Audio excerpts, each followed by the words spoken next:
ప్రియమైన బిడ్డలారా 17వ అధ్యాయం అంతా కూడా మనం చాలా శ్రేష్టమైనటువంటి విషయాలు మనము జ్ఞాపకం చేసుకున్నాము. 17వ అధ్యాయంలో దేవుడు అద్భుతమైనటువంటి కార్యాలు జరిగించాడు. ఐగుప్తులో నుంచి ఇశ్రాయేలుని విడిపించడం, ఇశ్రాయేలు జనాంగాన్ని మరలా ఎర్ర సముద్రం దాటించడం, ఎర్ర సముద్రం దాటించిన తర్వాత అమాలేకులు వచ్చి ఇశ్రాయేలీయుల మీద యుద్ధం చేయగా ఇశ్రాయేలీయులు అమాలేకులను గెలవడం, మోషే కొండ మీద తన 2 చేతులు పైకెత్తి దేవునికి ప్రార్థిస్తుండగా విజయాన్ని పొందుకోవడం అనేటువంటి సత్యాలన్నీ కూడా 17వ అధ్యాయంలో మనము జ్ఞాపకం చేసుకున్నాం. ఇవన్నీ అయిన తర్వాత వారు నెమ్మదిగా ఉన్నటువంటి సందర్భంలో మోషే మామ అయినటువంటి ఇత్రో, అతనికి ఇంకొక పేరు కూడా ఉంది, మిద్యాను యాజకుడు అనేటువంటి పేరు కూడా అతనికి ఉంది. ప్రియమైన బిడ్డలారా, మోషే మామ మరి మోషే యొక్క భార్య అయినటువంటి సిప్పోరాను తీసుకుని, మోషేకు కలిగినటువంటి 2 కుమారులను తీసుకుని మోషే దగ్గరికి వచ్చినటువంటి సందర్భాన్ని ఇక్కడ మనము చదువుకొని ఉన్నాము.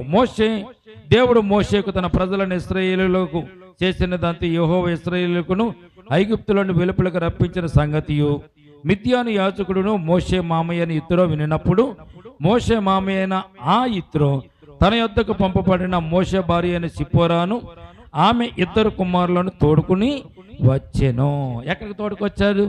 మోషే ఎక్కడైతే నివసిస్తున్నాడో, మోషే ఎక్కడైతే ఉన్నాడో ఆ మోషే ఉన్నటువంటి ప్రాంతంలోనికి మోషే మామ తన భార్య, అంటే మోషే భార్యను అంటే ఇత్రో యొక్క కుమార్తెను, ఇత్రో యొక్క 2 మనవళ్ళను తీసుకుని మోషే దగ్గరికి వచ్చినట్టుగా ఈ పరిశుద్ధ గ్రంథంలో మనము చూడగలుగుతున్నాము. 3వ వచనం మనం చదువుదామండి. అతడు అన్య దేశంలో నేను పరదేశుని అనుకుని మోషేకు పుట్టినటువంటి కుమారులలో ఒకనికి మొదటి వానికి గెర్షోము అని పేరు పెట్టాను. మొదటి కుమారుడికి ఏమని పేరు పెట్టారండి? గెర్షోము అనేటువంటి పేరును పెట్టారు. గెర్షోము అనగా అన్య దేశంలో నేను పరదేశిగా ఉన్నాను అనుకుని, గెర్షోము అంటే అన్య దేశము అనేటువంటి పేరు అర్థం వచ్చేటువంటి పేరును మొదటి కుమారుడికి పెట్టినట్లుగా పరిశుద్ధ గ్రంథంలో మనం చూస్తున్నాం. 4వ వచనం చూస్తే, నా తండ్రి దేవుడు నాకు సహాయమై ఫరో కత్తివాటు నుండి నన్ను తప్పించననుకొని 2వ వానికి ఎలియాజరు అని పేరును పెట్టెను. దేవునికి స్తోత్రం కలుగునగాక. ఎలియాజరు అనేటువంటి పేరును 2వ ఆనికి పెట్టినట్టుగా మనం చూస్తున్నాం. ఎలియాజరు అంటే దేవ సహాయము అనేటువంటి అర్థం వచ్చేటటువంటి, దేవుని సహాయము అనేటువంటి అర్థం వచ్చేటటువంటి పేరును ఎలియాజరు అనేటువంటి పేరును పెట్టినట్టుగా మోషే ఇక్కడ మనం చూడగలుగుతున్నాం. పూర్వకాలం పేర్లు పెట్టేవారు. పిల్లలకు పేర్లు పెట్టినప్పుడు ఆ పిల్లలు ఎలాగా వారి యొక్క భవిష్యత్తు, వారి యొక్క జీవితాలు ఎలాగుంటాయో ఆలోచన చేసి ఆ రోజుల్లో పేర్లు పెట్టేవారు. ఈ రోజున దేవుళ్ళు పేర్లు పెడుతున్నారు పిల్లలకి. వీరు పెరిగి పెద్దవారైన తర్వాత ఆ దేవుడి పేరు పెట్టుకున్న వారు కూడా ఈ రోజున చాలామంది అందరూ కూడా దేవుని పేరుకు కళంకం తెచ్చేలాగా ఈ లోకంలో వారు బ్రతుకుతున్నారు. పేర్లు పెట్టేటప్పుడు మనం ఏం చేయాలి తెలుసండి? ఆ పేరుకు తగ్గట్టుగా వాడు జీవించాలనేటువంటి ఆలోచన కలిగి పిల్లలకు పేర్లు పెట్టాలి. కానీ ఇక్కడ మోషే పెట్టినటువంటి 2 పేర్లకు అర్థం ఏంటంటే, గెర్షోము అంటే అన్య దేశంలో ఉన్నాను కనుక అన్య దేశము అనేటువంటి అర్థం వచ్చేటటువంటి గెర్షోము అనేటువంటి పేరును పెద్ద కుమారుడికి పెట్టాడు. ఎలియాజరు అంటే నా తండ్రి దేవుడు నాకు సహాయం చేశాడు కనుక దేవ సహాయము అని 2వ వానికి ఎలియాజరు అనేటువంటి పేరును మోషే పెట్టినట్టుగా ఇక్కడ మనం చూస్తున్నాం. ప్రియమైన బిడ్డలారా, ఇది మోషే దగ్గరికి ఇత్రో అంటే మామ అయినటువంటి ఇత్రో తీసుకొచ్చినటువంటి భార్యను 2 పిల్లలను మోషే చూసి వారి దగ్గరికి చేర్చుకున్నట్టుగా ఇక్కడ మనం చూస్తున్నాం. 6వ వచనం చదువుతామండి. ఇక్కడ ఇత్రోను నేను నీ మామనైనటువంటి నేను నీ భార్యయు ఆమెతో కూడా 2 కుమారులను నీ యొద్దకు వచ్చినామని మోషేకు వర్తమానం పంపగా తన మామని ఎదుర్కొనబోయి వందనములు చేసి అతనిని మొద్దు పెట్టుకొనెను. ఆ రోజుల్లో ఒక సాంప్రదాయం ఉండేది. చుట్టాలు కానీ, బంధువులు కానీ, స్నేహితులు కానీ ఎవరు వచ్చినా కానీ వారిని ఎదుర్కొని, ఈ రోజున మన ఇంటికి చుట్టాలు వస్తే మనం ఏం చేస్తాం? ఏమండి బాగున్నారా, నమస్కారం అండి, బాగున్నారా, వందనాలు అని మనం చెప్తూ ఉంటాం. ఆ రోజుల్లో వందనాలు చెప్పడం, బాగున్నారని అడగడానికి వారు చేసేటువంటి సాంప్రదాయమైనటువంటి విషయం ఏంటంటే ఎదుర్కొని వారిని ముద్దు పెట్టుకునేవారు. ఆ ముద్దు పెట్టుకున్నటువంటి విషయంలో వారి అభిమానాన్ని వారు చూపిస్తున్నట్లుగా పరిశుద్ధ గ్రంథంలో మనం చూడగలుగుతున్నాం. మోషే తన మామను ఎదుర్కొన్నాడు.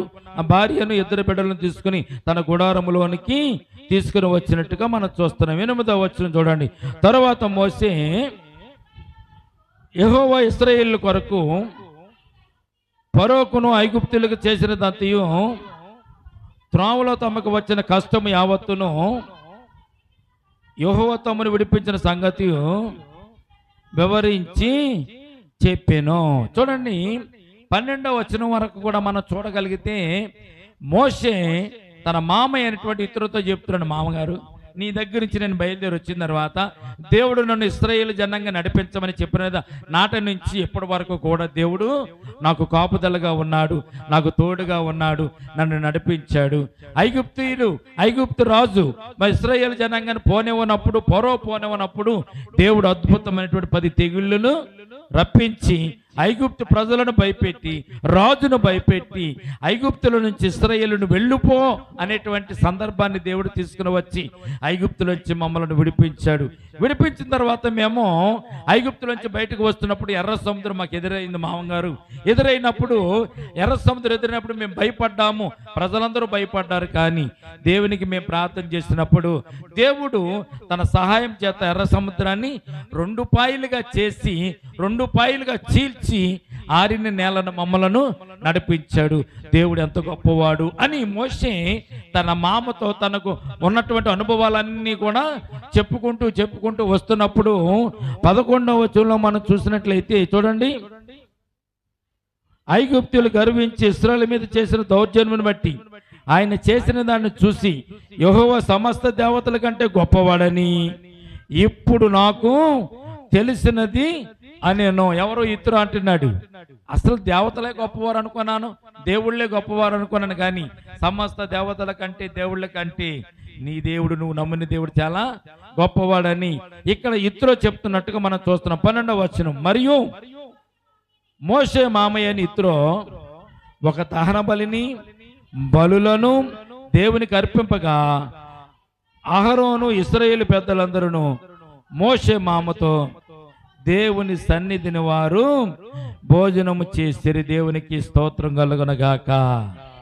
మోషే మామ, మోషేకి దేవుడు చేసిన అద్భుతమైనటువంటి కార్యాలను బట్టి మోషే మామ ఏం చేశాడంటే మోషే దేవుడైనటువంటి యెహోవా దేవునికి బలులను అర్పించి దేవునిని స్తుతించినట్లుగా పరిశుద్ధ గ్రంథములో మనము చూడగలుగుతున్నాం. ప్రియమైన బిడ్డలారా, 13వ వచనం నుంచి ఈ కథ 2వ మలుపు తిరుగుతున్నట్టుగా చూస్తాం. ఎంతవరకు దేవుడు చేసినటువంటి మేలులు, దేవుడు నడిపించిన విషయాలన్నీ కూడా మోషే తన మామ అయినటువంటి ఇతరులకు తెలియజేసినట్టుగా మనం చూస్తున్నాం.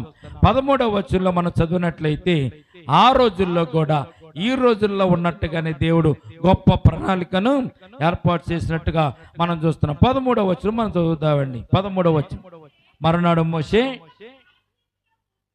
ఎవరైనా ప్రజలకు న్యాయము తీర్చుటకు కూర్చుని ఉండగా ఉదయం మొదలుకొని సాయంకాలం వరకు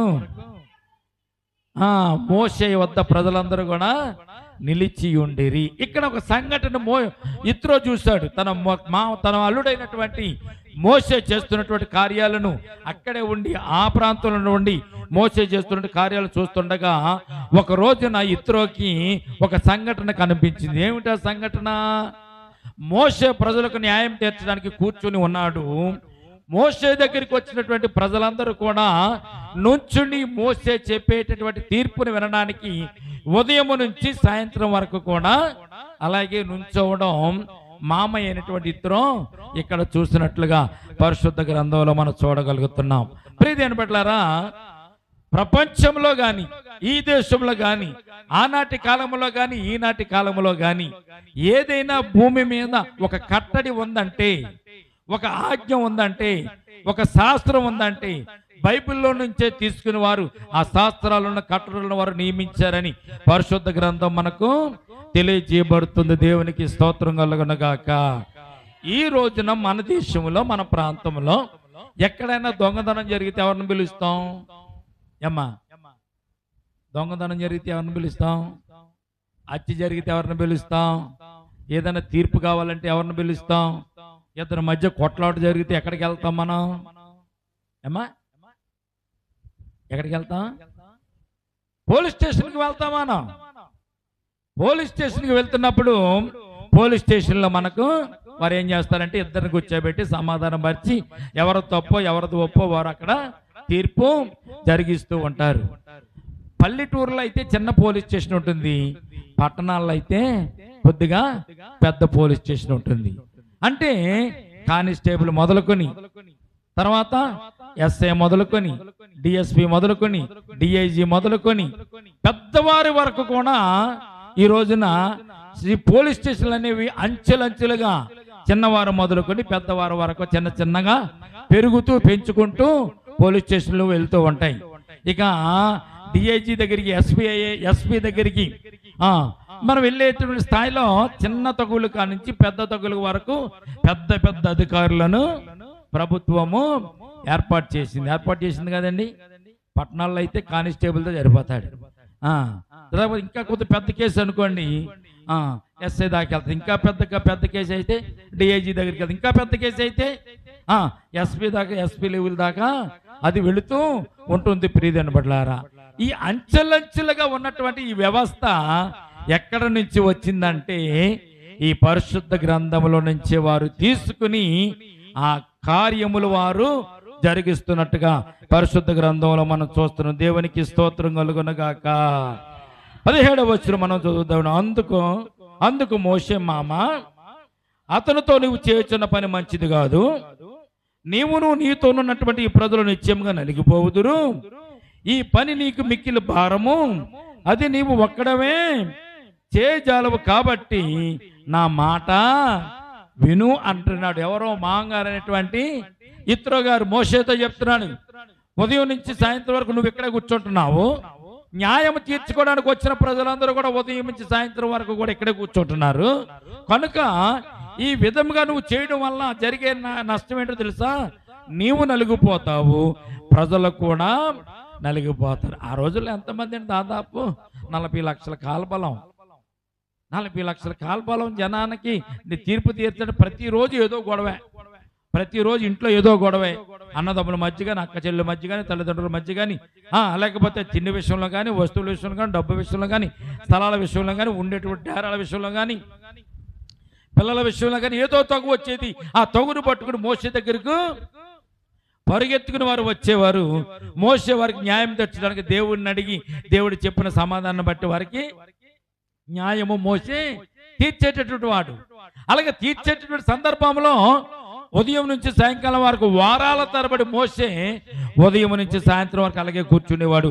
ప్రజలు వచ్చేవారు, ప్రజలు కూడా మోసే ఎదురుగుండా నిలబడి వారు కూడా నలిగిపోయి. ఎంతసేపు నిలబడతాం? అధికారుల ముందు కూర్చోవడానికి అవకాశం ఉండదు కదండి. పోలీస్ స్టేషన్ దగ్గరికి వెళ్ళిన తర్వాత కాళ్ళ మీద కాలేసి కూర్చోటి ఊరుకుంటాడేంటి? అధికారి దగ్గరికి వెళ్ళిన తర్వాత కూర్చోవడానికి అవకాశం ఉండదు, నుంచోవాలి, నిలబడాలి.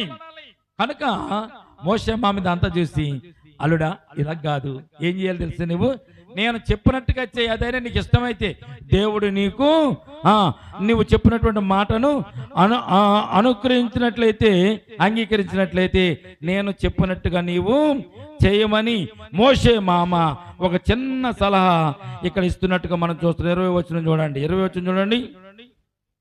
20వ వచనం, నీవు వారికి ఆయన కట్టడలను ధర్మశాస్త్ర విధులను బోధించి వారు నడవలసిన త్రోవను వారు చేయవలసిన కార్యములను వారికి తెలియచేయాలి. 21 చదవండి.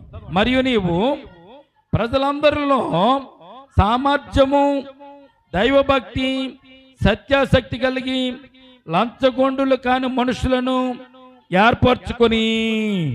ఎవరిని ఏర్పరచుకోవాలంటే అండి, సత్యాసక్తి ఉన్నవారు, భయభక్తులు కలిగిన వారు, లంచగొండులు కానివారు, న్యాయం సరిగా జరిగించే వారిని ఏర్పరచుకొని. చదవండి. 1000 మందికి ఒకని గాను, 100 మందికి ఒకని గాను, 50 మందికి ఒకని గాను, 10 మందికి ఒకని గాను వారి మీద న్యాయాధిపతులను నియమింపవలెను. దేవునికి స్తోత్రం కలుగునుగాక. ఈ పోలీస్ స్టేషన్ గొడవ ఎందుకు వచ్చింది? చిన్న చిన్న తగువులు 10 మందికి చేసేటటువంటి తీర్పు వేరు, అలాగే 50 మందికి చేసే తీర్పు వేరు, 100 మందికి చేసే తీర్పు వేరు, 1000 మందికి చేసేటువంటి తీర్పు వేరు. చిన్నగా ఉన్నప్పుడు చిన్న తగులు తీర్చవచ్చు. చిన్నది ఇక్కడ తెగవలేదు అనుకోండి, ఇక్కడ తీరలేదు అనుకోండి, 2వ వారి దగ్గర పంపుతారు, 3వ వారి దగ్గర పంపుతారు, 4వ వారి దగ్గర పంపుతారు. అక్కడ కూడా తీరకపోతే డైరెక్ట్గా డిఐజీ దగ్గరికి పంపించేస్తారు వాళ్ళని తీసుకుని. మీ తొలగి ఇక్కడ తెరదు కానీ మీరు డిఐజీ గారి దగ్గరికి వెళ్ళి అక్కడ తేల్చుకున్నామని.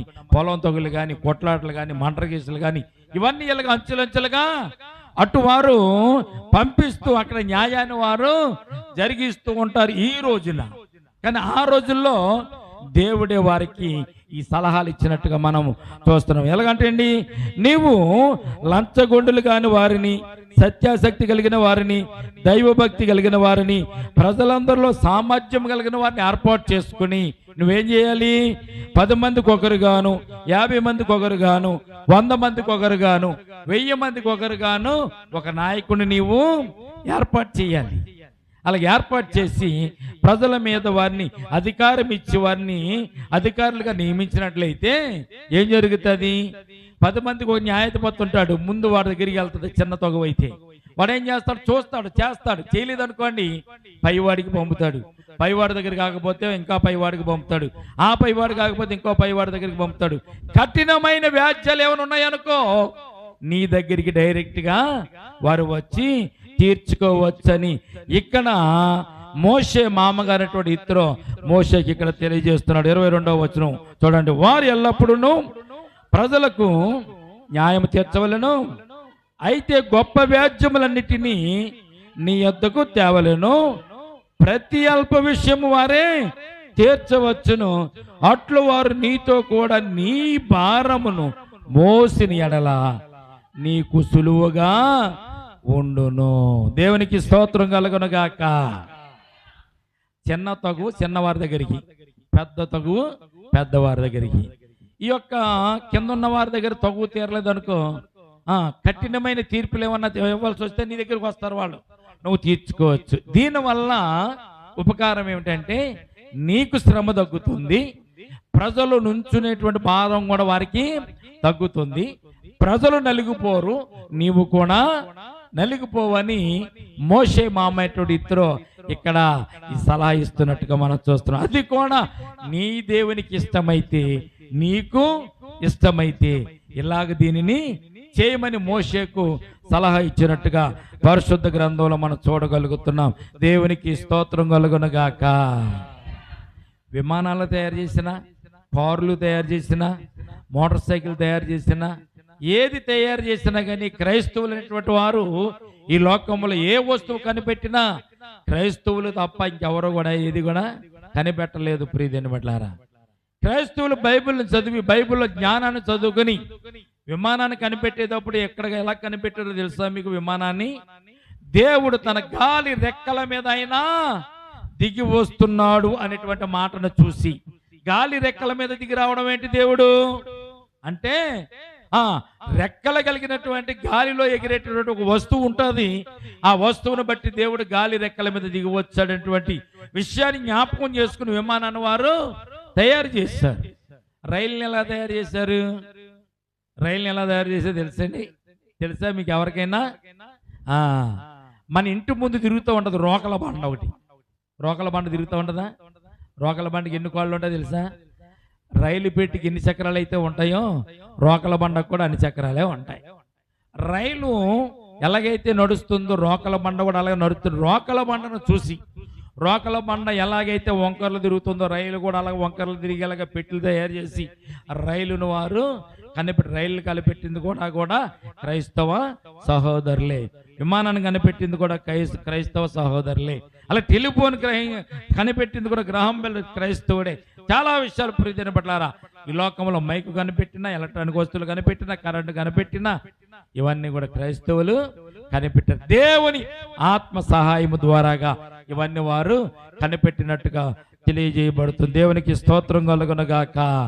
మీరు చరిత్ర చూడాలి. చరిత్ర చూస్తే ఏది ఎప్పుడు పుట్టింది, ఎప్పుడు తయారు చేయబడింది, ఎవరు తయారు చేశారు, ఇవన్నీ కూడా మీరు జ్ఞాపకం చేసుకుంటే ఆశ్చర్యం వేస్తుంది.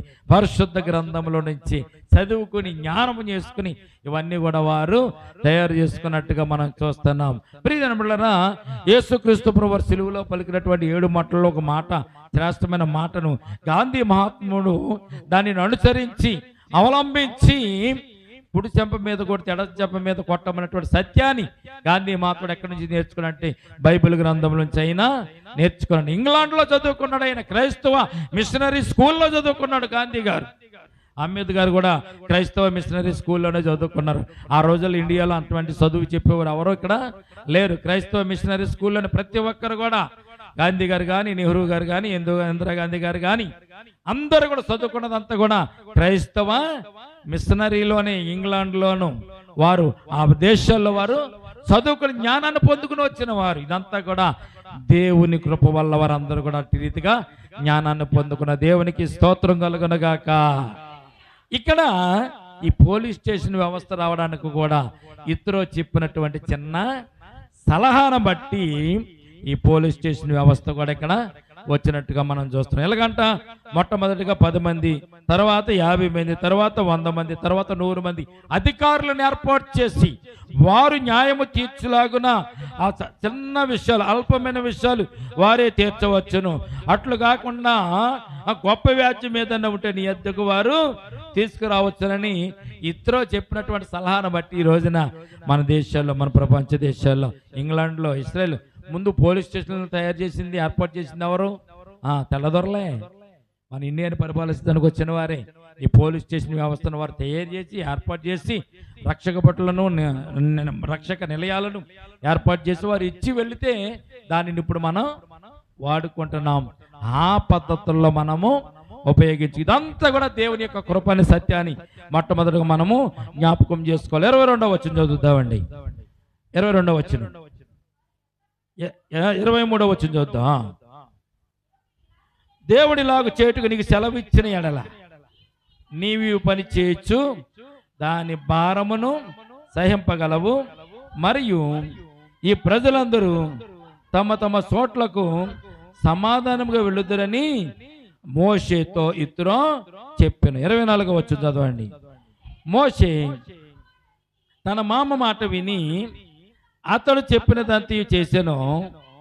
ఇశ్రాయేలు అందరిలో సామర్థ్యము గల మనుషులను ఏర్పరచుకొని 1000 మందికి ఒకని గాను, 100 మందికి ఒకని గాను, 50 మందికి ఒకని గాను, 10 మందికి ఒకని గాను న్యాయాధిపతులను ఏర్పాటు చేసి వారిని ప్రజల మీద ప్రధానులుగా నియమించిన దేవునికి స్తోత్రం కలుగునగాక. దేవుని గ్రంథములో లేనిదంటూ ఏది లేదండి. మీరు ప్రపంచంలో భూమి మీద ఏదైనా జరుగుతుంది, ఇది జరుగుతుంది కదా, ఇది బైబిల్లో ఉందా అని మీరు కనుక మీరు తరిచి చూసినట్లయితే, బైబిల్ కనుక చదివినట్లయితే పరిశుద్ధ గ్రంథంలో అన్ని విషయాలు దేవుడు ప్రచురపరిచాడు. సూర్యుడు అస్తమించడం, సూర్యుడు వడవడం, ఉదయము అస్తమయము కలిగే విషయాలు కూడా దేవుడు పరిశుద్ధ గ్రంథంలో తెలియజేశాడు. సూర్య చంద్ర నక్షత్రాలను, అలాగే సందమానము, రాత్రులు వెలుగునిచ్చుటగా సందమామను, పగలు వెలుగునిచ్చుటగా సూర్యుని దేవుడు ఏర్పాటు చేశాడు. వాటి కాలముల ప్రకారం అవి నడుస్తున్నాయని సత్యాన్ని కూడా పరిశుద్ధ గ్రంథంలో ఆది కాండంలో మనము ధ్యానం చేసుకున్నాం. ప్రియదేవుని బిడ్డలారా, ఋతువులు, వసంత ఋతువులు, మనకు కలిగేటటువంటి వర్షాకాలం, ఎండాకాలం, శీతాకాలం, ఈ ఋతువులన్నీ కూడా దేవుడు ఏర్పాటు చేసి ఏ కాలాల్లో ఏ ఋతువులు రావాలో వాటికి సమయాన్ని దేవుడు నిర్ణయించినది మొదలుకొని భూమి పుట్టినది మొదలుకొని ఇప్పటి వరకు కూడా ఆ ఋతువుల క్రమ సంఖ్య ఎక్కడా కూడా తప్పిపోలేదండి. తప్పిపోలేదు. మనకి ఎన్ని కాలాలు ఉన్నాయండి? మనకి కాలాలు 3 కాలాలు.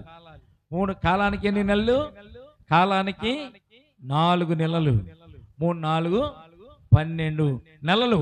సంవత్సరానికి 12 నెలలు. ఈ సంవత్సరంలో ఈ 3 కాలాలు వచ్చి వెళ్ళిపోతాయి. ఏ కాలాలు? వర్షాకాలం, శీతాకాలం, ఎండాకాలం. వర్షాకాలం వెళ్ళిపోయింది, శీతాకాలం వెళ్ళిపోయింది, ఎండాకాలంలో ఉన్నాం. ఎండాకాలం వెళ్ళిపోయిన తర్వాత మరలా ఏమొస్తుందండి? వర్షాకాలం వస్తుంది. వర్షాకాలం వెళ్ళిపోతే శీతాకాలం వస్తుంది. అలా కాదు, ఎండాకాలం వెళ్ళిన తర్వాత నేను శీతాకాలం నేను వచ్చేస్తానంటే దేవుడు ఒప్పుకోడు.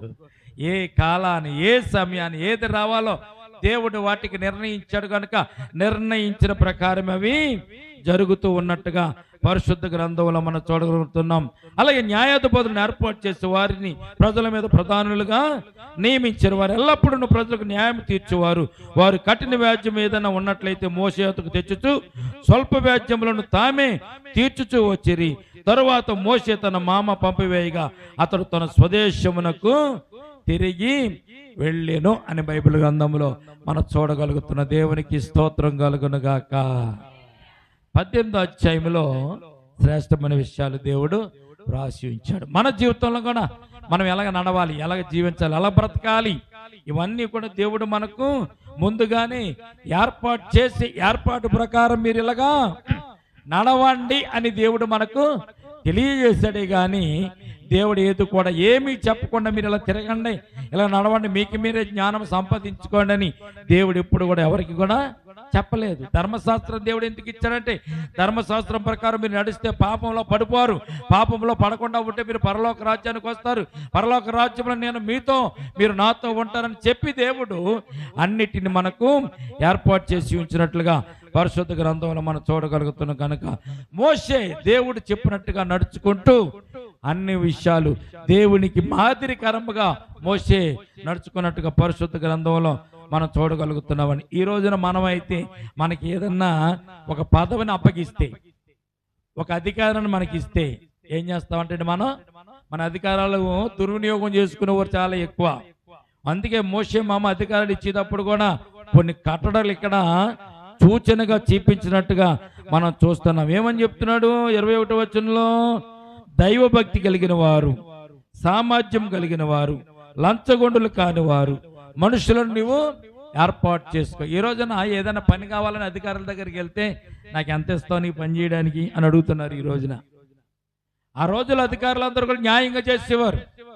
ఈ రోజు అధికారులందరూ కూడా లంచగొండులు అయిపోయారు. అధికారులు కానీ వ్యవస్థలన్నీ కూడా ఈ రోజున న్యాయంగా పరిపాలించేవారు తక్కువయ్యారు. లేరని అనకూడదు కానీ ఉన్నారు, తక్కువ మంది ఉన్నారు. అన్యాయం చేసేవారు, లంచగొండలు చేసేవారు, స్వార్థాన్ని ఆలోచించుకునేవారు వారు చాలా మంది భూమి మీద ఉన్నారు. కానీ దేవుడు మాత్రం చెప్పాడు లంచగొండులు కానివారు, న్యాయము తప్పని వారు, యథార్థము జీవించేవారు, భక్తి కలిగిన వారు, సామర్థ్యం కలిగిన వారు నువ్వు ఏర్పాటు చేయమని దేవుడు ఆ రోజున చెప్పాడు. ఈ రోజున కూడా ఏర్పాటు చేసుకునేటువంటి విధానాన్ని ప్రభు దేవుడు మనకి ఇచ్చాడు. అంటే ఎలక్షన్లు మనకి ఇచ్చాడు దేవుడు. ఈ ఎలక్షన్లో కూడా మంచి వారిని ఎన్నుకోవాలి, స్వార్థం లేని వారిని ఎన్నుకోవాలి, లంచగొండలు కాని వారిని ఎన్నుకోవాలి అని మనము అనుకుంటాం. కానీ ఓటు వేసే సందర్భంలో ఏం చేస్తుంది తెలుసా?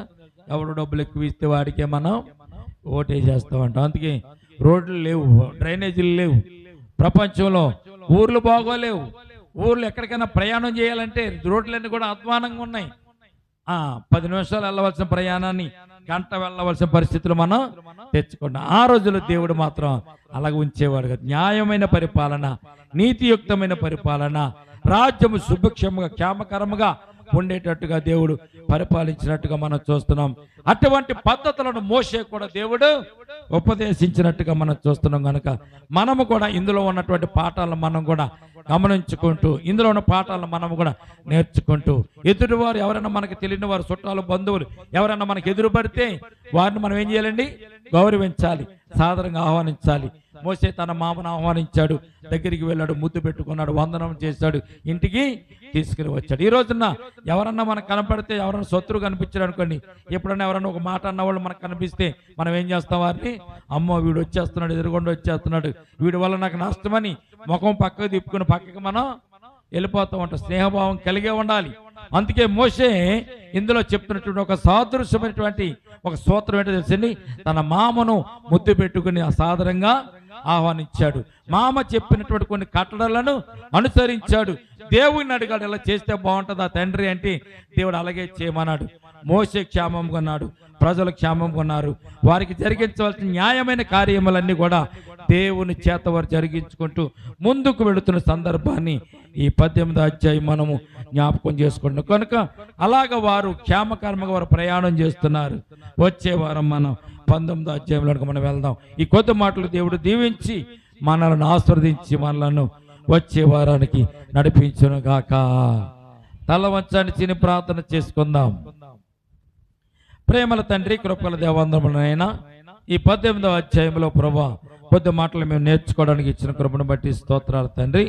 ఇదిగోనండి ప్రభా, మోషేను తన మామైనటువంటి ఇత్రో కలవడానికి వచ్చిన సందర్భాన్ని ఈ 18వ అధ్యాయం మేము జ్ఞాపకం చేసుకున్నాం.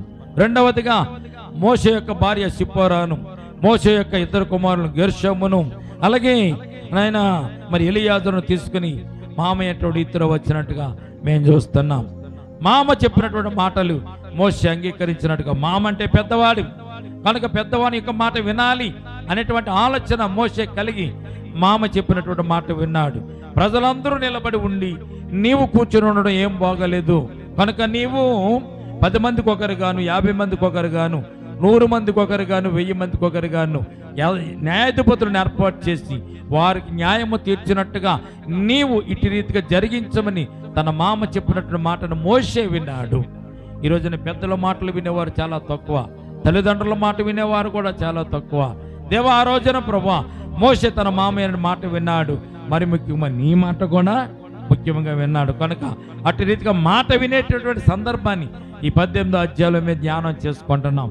మరొక విషయమునైనా ఆ రోజున 10 మందికి ఒకరు గాను, 50 మందికి ఒకరు గాను, 100 మందికి ఒకరు గాను, 100 మందికి ఒకరు గాను 20 న్యాయాధిపతులు ఉన్నారు. ఈ రోజున నీ పరిశుద్ధ గ్రంథం యొక్క నైనా ప్రణాళిక ప్రకారం ఈ లోకంలో పోలీస్ స్టేషన్లు కూడా ఏర్పాటు చేయబడి నీవు తండ్రి. ఆ రోజున వారు ఇచ్చినటువంటి పథకాలు, వారు చేసిన పనులు ఈ రోజున ప్రపంచంలో పేర్లు మార్చారే గాని అవే పద్ధతులను అవలంబిస్తూ ఈ రోజున ప్రజలకు న్యాయం తీర్చడానికి నైనా ఇదిగో నేను ప్రభునైనా ఈ స్టేషన్లు ఏర్పాటు చేసినట్టుగా కూడా మేము జ్ఞాపకం చేసుకోవడానికి, ధ్యానం చేసుకోవడానికి కృపనిచ్చినందుకు వేలాది వందనాలు, స్తుతులు, స్తోత్రాలు తండ్రి. విన్నటువంటి నేను ప్రభా ఈ వాక్యాలు నీ పరిశుద్ధ గ్రంథంలో ఈ లోకంలో నేను ప్రభా సూర్యుని కింద జరుగుతున్నదంతా కూడా నీవు ఏర్పాటు చేసిందే అని ప్రసంగి భక్తుడు తెలియజేస్తున్నానైనా. సూర్యుని కింద జరిగేదంతా కూడా ఇది వరకు ఉన్నదే, కొత్తగా ఉండేది ఏమీ లేదు. బైబిల్లో ఉన్నదే, పరిశుద్ధ గ్రంథంలో ఉన్నదే, దేవుడు ఏర్పాటు చేసిందని ప్రసంగి తన గ్రంథంలో నేను ప్రభా ఉటంకిస్తూ అనేక విషయాలు రాస్తాడు తండ్రి. అటు రీతిగా ఈ రోజున మేము జ్ఞాపకం చేసుకోవడానికి చిన్న అంశాన్ని మాకు ఇచ్చినందుకు స్తోత్రాలు తండ్రి. మోషే ఏర్పాటు చేసినటువంటి ఆ నాయకులు స్వార్థం లేని వారుగా, అన్యాయం చేయని వారుగా, లంచగొండులు కాని వారుగా మోషే ఏర్పాటు చేశారు. అటు రీతిగా నేను ప్రభువా మరి చక్కని న్యాయ పరిపాలన ఆ రోజుల్లోనే మీరు జరిగించారు. ఈ రోజుల్లో కూడా అటు న్యాయమైన పరిపాలన జరిగించడానికి నైనా మీరు ప్రణాళికలు సిద్ధపరిచారు. అయినా కానీ ప్రభువా ఈ లోకమంతా కూడా అన్యాయముగానే పరిపాలిస్తుంది. అన్యాయముగానే నైనా లేని వారిని ప్రభునైనా మరి వారు బంధిస్తున్నారు తండ్రి. విధవరాలకు న్యాయం చేయడం లేదు నైనా, డబ్బు లేని వారికి న్యాయం చేయడం లేదు, డబ్బున్న వారికి నైనా ధనమున్న వారికి న్యాయం జరుగుతుంది. కానీ నీ చరిత్రలో అయితే, నీ సముఖమందైతే నేను ప్రభా పేదవారికి న్యాయము, విధవరాలకు న్యాయము, అన్యాయస్తులకు న్యాయము జరిగినటువంటి నేను ప్రభా అన్యాయం చేసిన వాడిని శిక్షించినని ప్రభా అన్యాయము పొందిన వాడిని రక్షించిన గొప్ప దేవుడు నీవే తండ్రి. అటువంటి ప్రణాళికలన్నీ నీ పరిశుద్ధ గ్రంథంలో ఉన్నటువంటి సత్యాన్ని మేము నేర్చుకోవడానికి ఇచ్చిన కృపను బట్టి స్తోత్రాలు. విన్నటువంటి ఈ మాటలు ఉన్నాయినా నీ బిడ్డల హృదయాల పల్లెంప చేయండి. ఇగో ప్రభునైనా విన్నటువంటి ప్రతి మాట కూడా నీ బిడ్డల ప్రభునైనా ఆలకించి తరచి నీ పరిశుద్ధ గ్రంథాన్ని చదువుకుంటూ ధ్యానం చేసుకుంటూ దేవునికి సత్యమైన విషయాలు మరలా ఇంకెక్కువగా నేర్చుకుంటూ వారి జీవితాలను ప్రభా న్యాయమైన మార్గంలో, సత్యమైన మార్గంలో, పరిశుద్ధ మార్గంలో నడిపించుకోవడానికి కృప చూపించండి. విన్నటువంటి వారిని బట్టి స్తోత్రాలు, చూస్తున్న వారిని బట్టి కూడా స్తోత్రాలు తండ్రి. ఈ మాటలను బట్టి వారందరూ కూడా వారి కుటుంబాలను కూడా దీవించి ఆస్వాదించమని యేసయ్య ఉన్నతమైన పరిశుద్ధ నామమును ప్రార్థించి మిక్కిలి వినయముతో బ్రతిమాలు వేడుకొనుచున్నాము తండ్రి. ఆమేన్, ఆమేన్.